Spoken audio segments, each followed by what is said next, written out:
On August 14, Explosive Pro Wrestling proudly presents the Telethon Bash, a one-night only charity event helping out the Telethon kids, where we will have a tournament to decide the #1 contender for the EPW title and decide who will fight in the main event of Reawakening 9.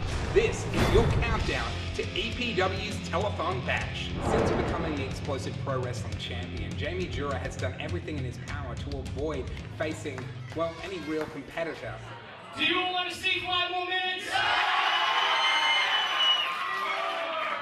Well, I'm sorry to inform you that I have fulfilled my contractual obligations to EPW. There will not be 5 more minutes. There will be 9 more minutes. If you want another shot at my EPW title, I suggest that you earn it. EPW fans, I've been going over my contract, and in this contract it says that the champion only has to wrestle the #1 contender. And seeing as how David Storm is not the #1 contender, I'm afraid that I will not be wrestling David Storm in the main event tonight. In fact, there will be no main event tonight. At the moment, and Jamie, listen to me very closely. If a federation is as good as its champion, EPW has never been lower.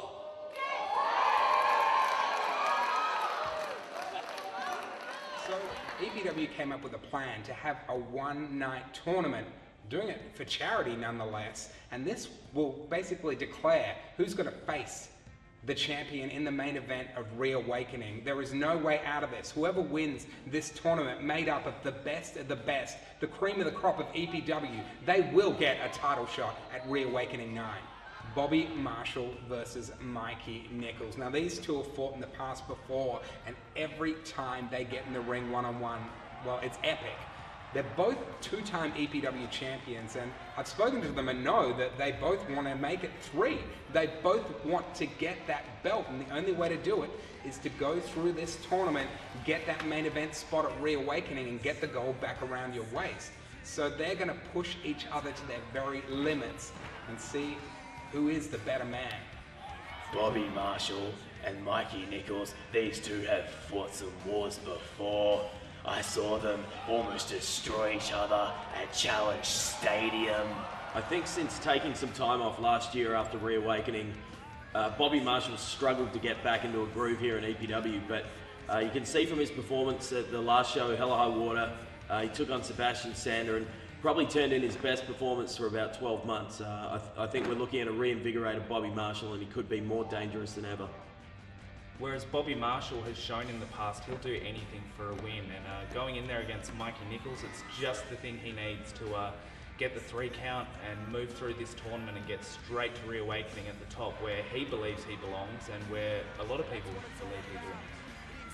I know Mikey has just lost the EPW Tag Team titles with his partner Shane Haste, and you can only imagine he's going to be out to win this tournament and go all the way to Reawakening.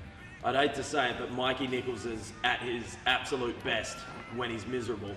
He's just coming off losing the EPW Tag Team titles. He's going to be motivated, he's going to be angry, and he will come in thinking he has a point to prove.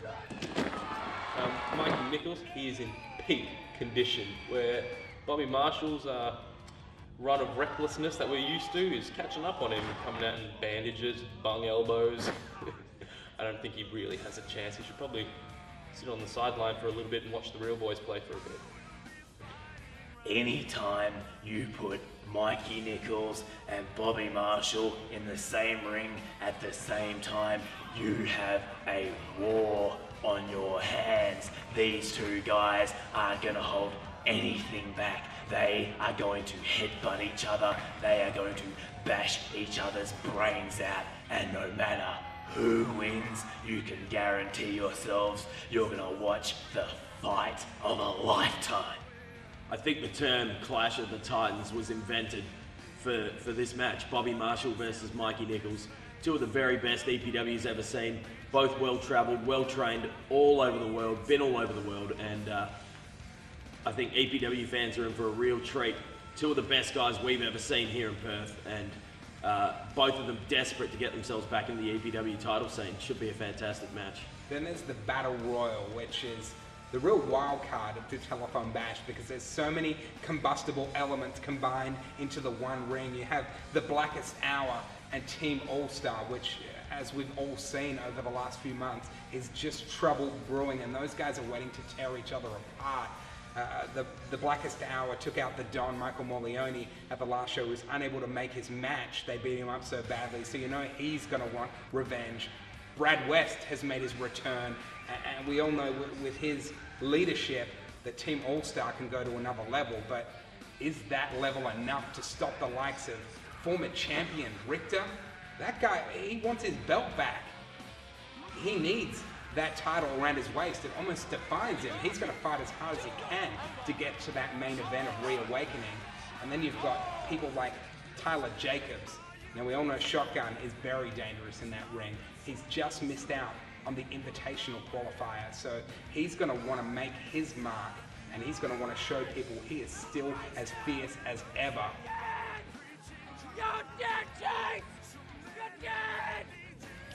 And let's talk about Chase Griffin, who Tyler Jacobs beat mercilessly with that hardcore shield.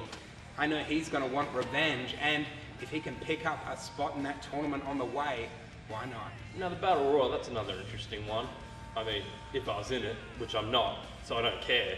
But one good thing about it, we'll be seeing the Blackest Hour and Team All-Star tear each other apart. I mean, that'll be a good watch, but really, whoever wins that would just be another stone in my way to step on, like a stepping stone. Battle Royals really do leave it to chance. The fact that you don't have to pin or submit someone, but simply throw them over the top rope to the floor, means that it's anyone's ball game. History shows us that this kind of match favours a bigger athlete. Someone like Richter, Tyler Jacobs, guys who have been there before, they know what it's all about. I think both of them realise what they're fighting for, but there'll be plenty of young, hungry guys in that match as well. The hardcore shield holder, Chase Griffin. Like I said, the dynamic of the match really presents an opportunity for someone to get lucky, and it really is anyone's ball game in a Battle Royal. It'll be extremely interesting to see who comes out on top. My prediction for the Battle Royal, it's quite simple. I only have one prediction for the Battle Royal. It's going to be complete chaos, because if EPW management think they can put Team All-Star and the Blackest Hour in a Battle Royal, they don't know what they're thinking. But my prediction, no one from the Blackest Hour is getting through this Battle Royal. EPW should never have put Team All-Star and the Blackest Hour in the same ring at the same time, because yes, you're looking for a #1 contender, but what you're going to get is an all-out brawl. And no member of the Blackest Hour will advance in this tournament to get to the Reawakening main event. It's Explosive Pro Wrestling's Telethon Bash. It's happening August 14 at the Cyril Jackson Center in Bassendean. It's going to be a huge show. Davis Storm going one-on-one with Jay Taylor. We've got Shane Haston, Sebastian Sander, Mikey Nichols, and Bobby Marshall, and that huge EPW Battle Royal. We're going to find out who's going to be in the main event of Reawakening and who's going to score that shot at the EPW title. It's going to be a big show. If you look at the list of names that EPW has chosen for this tournament, you've got plenty of experience there, plenty of former EPW champions, and plenty of guys who have main evented Reawakening. And the reason for that is they know how desperate we are to get back to that spot. We're going to be auctioning off some awesome EPW stuff, including a sexy photo of Amber, so make sure you bring some extra cash along. And remember, it's all for the Telethon kids. Anybody who has fought for the EPW title will tell you that that was the pinnacle of their career. Anybody who's fought the main event of Reawakening will tell you that that's the pinnacle of their career. So when you combine those two factors, the main event spot at Reawakening and a chance to become the EPW champion, you are going to have some of the most desperate and fierce wrestling you've ever seen in your life. It's going to be a big night. Like I said, it's all for charity. You can get all the details from epwperth.com. I can't wait to see you there August 14th.